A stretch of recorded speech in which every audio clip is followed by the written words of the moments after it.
Thank you very much.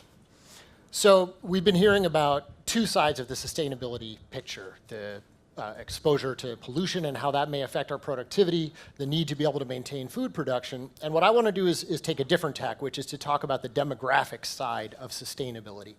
So I'm going to begin with a picture, which I hope to use to terrify you about something that you may not be nervous enough about when it comes to thinking about global sustainability. And then I want to close with a number of points of access that I think give us a lot of hope about how we can address this picture. So what we're seeing here is 150 years of human population growth, and what we're charting is the growth as predicted by the United Nations up through 2100 for the continent of Africa and then for the rest of the world put together. So what you're seeing here is that in 2100, Africa will have 4.5 billion people. It will still be growing quickly. It will barely have passed its inflection point. So at a moment in time when the rest of the world will have shed about 500 million people relative to its peak, Africa is still going to be growing very powerfully. Africa's population will go from 10% of the globe in 1970 to 40% of the globe in 2100. And so what this means is that when we talk about the future growth of the human race, that is largely an African story that we're telling. Now, many other regions of the world, when they have been faced with very rapid population growth, have shed a lot of that excess population through international immigration. That's a story that we've seen play out over and over again. We've done work looking at this, and we found that under current patterns, it looks like Africa will only shed about 1% of that extra population growth. So this is a problem that is going to be largely confined to the African continent, and yet obviously is one that is going to have massive spillovers to the rest of the world in many, many different ways. Okay?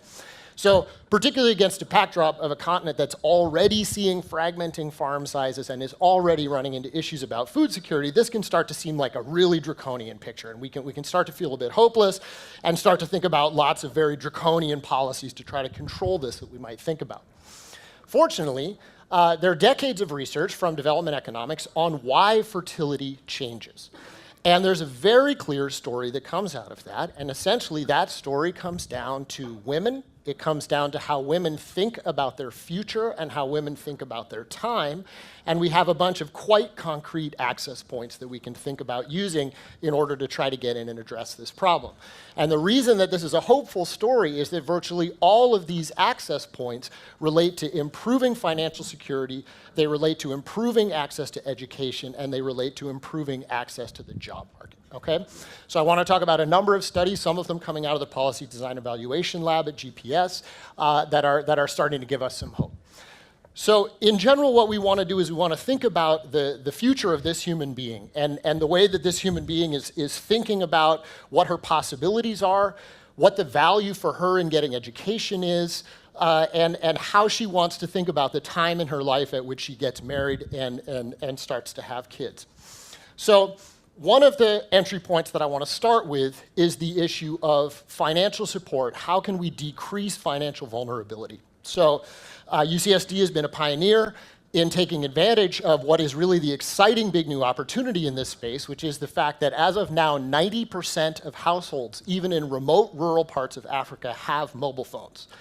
These are primitive 2G phones, but the mobile money systems are spreading now very quickly across Africa, and that means that really for the first time in history, it is now straightforward and inexpensive to provide direct financial support straight to these households that are in need of it.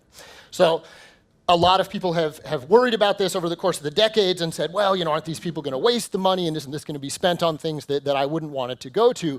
And there's really an enormous body of research now saying that that isn't the case. Okay, so these are not households that are poor because of some poor decision on their part or some kind of misbehavior. These are places where everyone is poor. The opportunity to get money that they can use is a very unique opportunity in their lives. They take it very seriously. They think about it very carefully. And the things that they do with that money are to invest in their children's nutrition, to invest in their children's education, to build up productive assets, et cetera. So big body of research showing that money provided even with no strings attached in the form of mobile money can have huge and durable changes in people's lives. Now, we have a special strain of research that is focused on adolescent girls in this case. And what we have found is that very small amounts of money, as small as $10 per month, can have enormous effects on the way that adolescent girls think about education. It improves their schooling.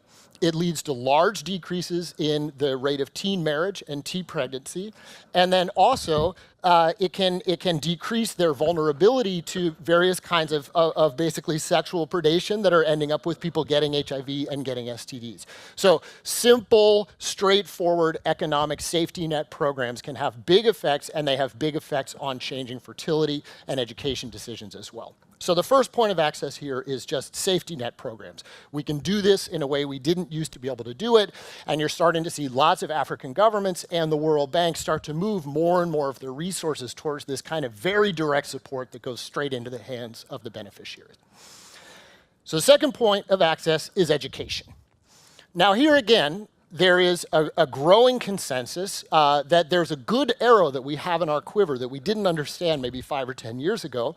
Mexico has played a pioneering role in showing us that so-called conditional cash transfer programs that build safety net programs, but then tell parents that we're going to give you a stream of constant support that will help you provide nutrition to your kids, et cetera, but you're only going to get that money if you leave your kids and particularly your daughters in school.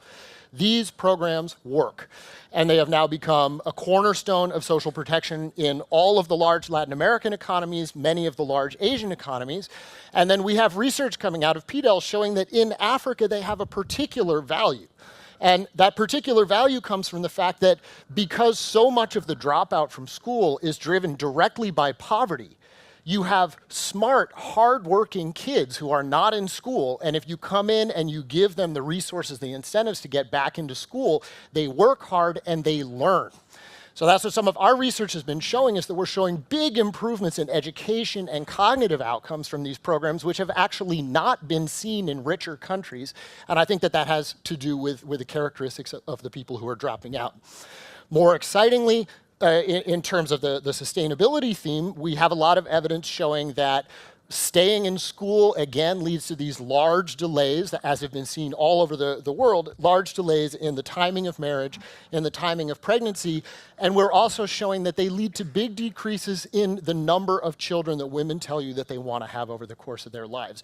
So we're seeing, under the lens of these rigorous experiments, we're seeing this grand story play out in a microcosm that, you know, feasible, straightforward programs that improve education are changing the way that women are thinking about their future and the number of kids that they want to have. So then the third access point is, once I'm finishing this education, it doesn't translate into anything unless I can use it to get a job. And this is the hard part of the story. So we have a number of studies that are showing that even with this superior education, if these women are coming out into rural labor forces where basically everyone goes on to be a subsistence farmer, it's very hard to put that education to use, right? So really the frontier now, and I think the place that we need to be putting our energy, is how do you help people make that transition into the workforce? How do you help people have the aspirations and the connections to be able to put that improved human capital to work in the labor force? So we're working on the kinds of infrastructure investments that can open up the private sector's willingness to invest. We're looking at the kinds of credit market programs that can help people be able to start businesses. And then a current project that we're just about to go to the field to try to wrap up now is to say, how can we take adolescent girls and compare two very obvious things that we might want to do? One of those is to think about workforce readiness programs and aspirations programs and apprenticeships, the things that connect them directly to jobs, versus saying, what if we took that same amount of money and used the cash transfer mechanism to simply give them the assets that they need to get up and start those businesses, okay? So the core point that I want to leave you with is that from a perspective of global sustainability, the hopes and the realization of the hopes of adolescent girls in Africa are really a trust that all of us in the planet hold in our hands. We have tools to improve those things, and we need to take that responsibility seriously. Thank you.